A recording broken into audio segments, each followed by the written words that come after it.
Well, imagine that you are sitting at home in your living room and everybody's gone out and you're watching the TV, and then suddenly you notice that your heart's going a little bit faster. And then you start to get a little bit afraid. And then suddenly out of nowhere you find you're struggling to breathe and your heart's going even faster. And this incredible feeling of dread is something absolutely awful is going to happen to you. And well, believe it or not, what's actually happening in that situation is that you're experiencing a panic attack.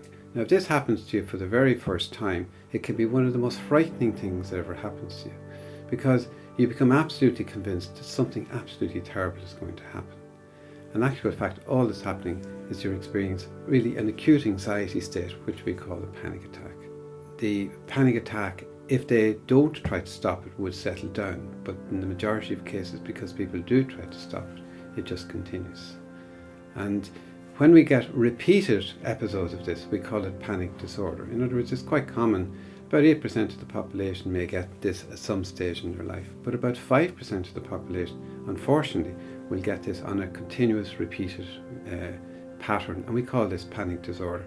And it's one of the commonest mental health difficulties that we experience, and one of the ones that gives the greatest difficulties, and yet paradoxically is one of the easiest ones to manage with some proper CBT help.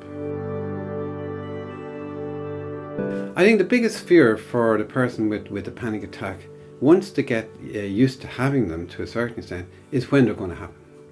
They become absolutely, totally anxious all of the time. When is it going to happen next? Because they never get any warning. That's the problem. They happen out of nowhere. They could happen at work. They could happen at home. And I might have a break for 3 weeks, 4 weeks, 6 weeks, 8 weeks, maybe 3 months, and I think they're gone away, and then bang, back it comes again. So we call this the fear of fears. I think this is the secret, really. I often say to people, well, what causes all these physical symptoms? And the person usually says, well, it's caused by the panic. And in many senses, they're actually correct. But you have to go a little bit deeper. What's going on actually in the body? Well, actually what happens is that our emotional brain is picking up a danger. And whenever the emotional brain picks up danger, it sends out signals basically to a gland in our tummy called the adrenal gland to release adrenaline. Now, adrenaline is our do-or-runner hormone. It's one of our fight or flight hormones. So its job really is to really protect us. But what it actually does, it causes our heart to go faster, our stomach to go into knots. It causes a lot of the muscle tension to dry out. It causes the breathing to go much more quickly, and all of the other symptoms that we get in the panic attack. So all that's happening in the body is actually very simple. It's actually what we call an adrenaline rush.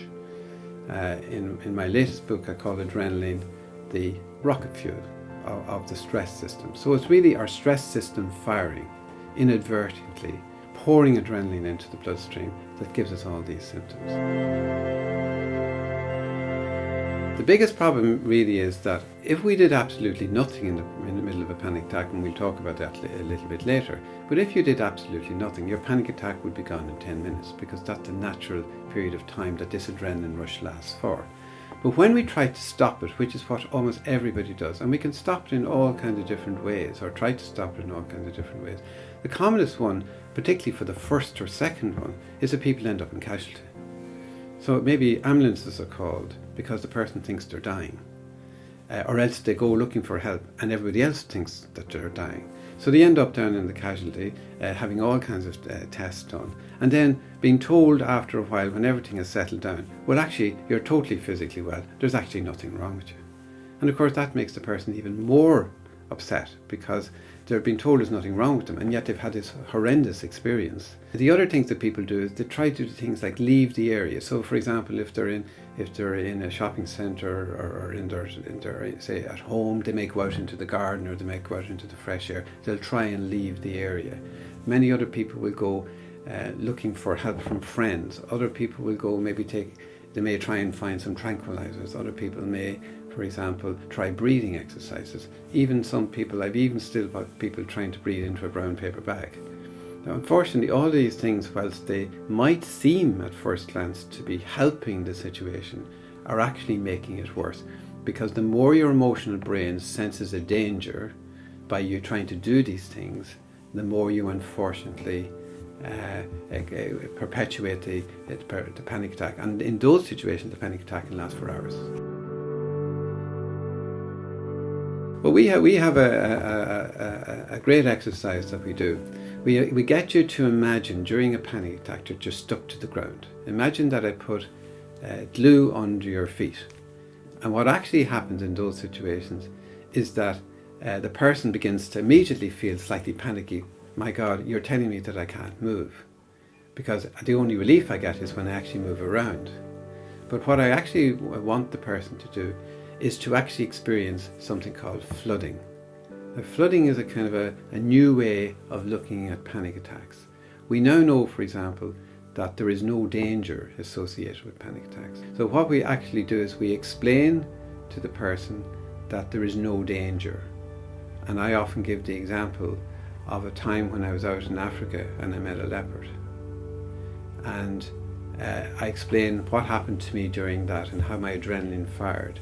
And when I went back to the house after doing a runner, 10 minutes later, everything began to settle down. So I explained to the person that that's exactly what's going to happen to them in this situation. That if they actually imagined they were stuck to the ground and they let the symptoms flood over them, there's a lovely way of saying, come on, let's have you, do your worst. By experiencing the symptoms, okay, and we'll talk about the amygdala now in a minute, but by experiencing these symptoms and letting them happen, what actually happens is the emotional brain begins to see there's no more danger. And it then looks around, sees there's no danger, and actually begins to turn off the tap. So the adrenaline begins to settle down and the symptoms begin to settle down. And that'll happen within 5 to 10 minutes. So by doing nothing, absolutely nothing, imagine you're stuck to the ground. So sitting down, letting it happen, letting them flood over you, and they're gone. And a lovely way of looking at that is trying to stop a panic attack is like trying to go down to the sea, put up your hand and stop the tide. The tide is going to come in, but the tide is going to go out. So if you can imagine that idea in your mind, that all that's going to happen is you're going to get this whoosh of adrenaline and then it's going to clear away. But remember, it's the function of our stress system to protect us, not to kill us. So all these dangers that people have, that they're going to die, that they're going to get a heart attack, that they're going to run amok, these are dangers that people have, that they're going to lose control, that they're going to go mad, or that people will see them, are all kind of just visualized dangers in our mind. The body looks for danger, and when it sees danger in any form whatsoever, it fires. And once it fires, you get adrenaline, but the adrenaline will come and go in a rush and be gone. And this, we know, is incredibly effective at eliminating panic attacks. And there's a second thing that I get people to do. When I get them to understand that panic attacks are actually simply an adrenaline rush, uncomfortable but not dangerous. Uncomfortable but not dangerous. Very important. The symptoms of panic attack are very uncomfortable, but they're not dangerous. What you get them then to do is to visualize going into crowded areas and try to bring them on, which is completely kind of counterintuitive, because the person says, oh my God, you're asking me to go into a very busy place and bring on a panic attack. But the whole point of this is that our emotional brain will do the opposite of what you want it to do. So, for example, if I say to you, don't think of a pink duck on top of your head, you'll automatically think of a pink duck on top of your head. So whatever you tell the emotional brain to do, it's very bold, it'll do the opposite. So the whole point of this is to try to get the person to lose their fear of fears. By bringing them on, they're now back in control. Because in practice, they can't bring them on. They really struggle to do this. So they begin to get feeling this greater sense of control over the situation. And this is an incredibly effective approach. I think one of the most exciting developments for me, and in my latest book, Flagging Anxiety and Panic, I for the first time maybe bring the amygdala to the attention of everybody in the sense of its importance in the management of panic attacks particularly. And part of the difficulty is that the amygdala is a very ancient organ which is in control of our stress system. So it sits there almost like a little guy in a watchtower, and it's busy out there looking at all of the environment, looking for danger. So it's the guy, for example, that fires every time you think you see a mugger, every time, for example, a bee comes near you, do you know what I mean? And you feel, my God, I'm going to get stung. So you find yourself automatically moving out of the way. It's your amygdala firing because it's recognizing danger. So its job is to recognize danger. That's its complete function. But this organ is completely stupid and completely thick.